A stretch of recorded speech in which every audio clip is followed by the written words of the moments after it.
Américo Martins, a gente tem visto Donald Trump utilizando o subterfúgio de taxação para tudo. País X não cumpriu o que eu quero? Taxo. Se outro país não fizer isso, taxo.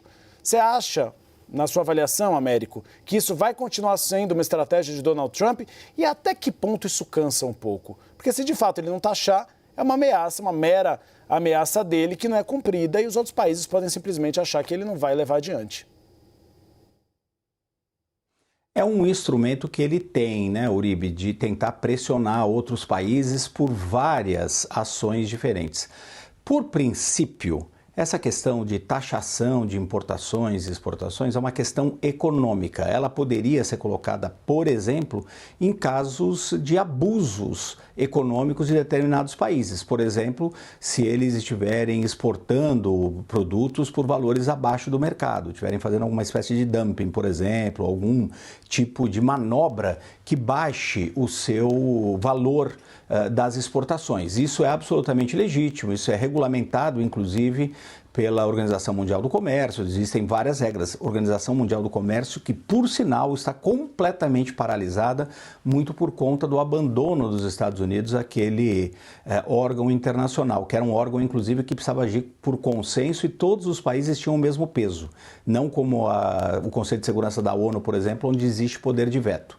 Então, é um instrumento legal, é um instrumento útil, inclusive, para corrigir distorções no comércio internacional.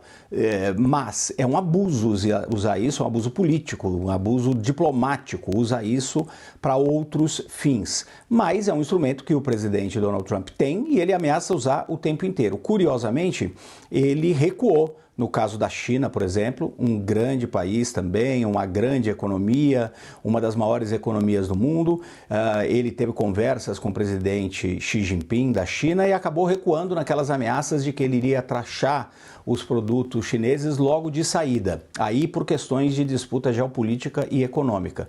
Neste caso da Colômbia, não faz o menor sentido, no final das contas, você usar as taxações, mas o presidente Donald Trump vai usar qualquer instrumento que estiver à disposição dele, especialmente contra países menores, para tentar intimidá-los e tentar fazer com que eles mudem de posição. Aparentemente isso até funcionou no caso da Colômbia, que agora chegou a um acordo com a Casa Branca, com o governo americano.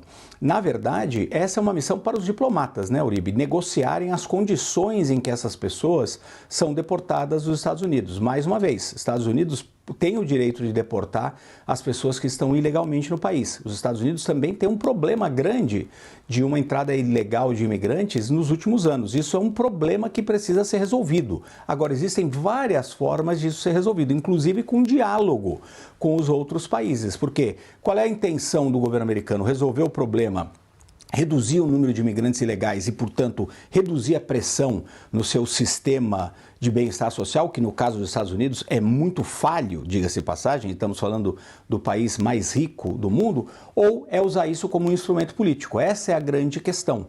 Então você quer resolver o problema e para isso pode negociar com vários países, pode dar dignidade que é devida a essas pessoas, por exemplo, ou você quer fazer um grande estardalhaço para dizer que está funcionando. Aparentemente, o presidente Donald Trump quer fazer um pouco dos dois, quer resolver o problema com o maior barulho possível para mostrar para o eleitorado que ele é firme, que ele é forte, que ele está cumprindo as suas promessas de campanha. E para isso ele vai usar qualquer instrumento que ele tenha, inclusive, infelizmente, as possíveis taxações. Só que isso, Uribe, tem um problema. Isso causa problema para a economia americana também.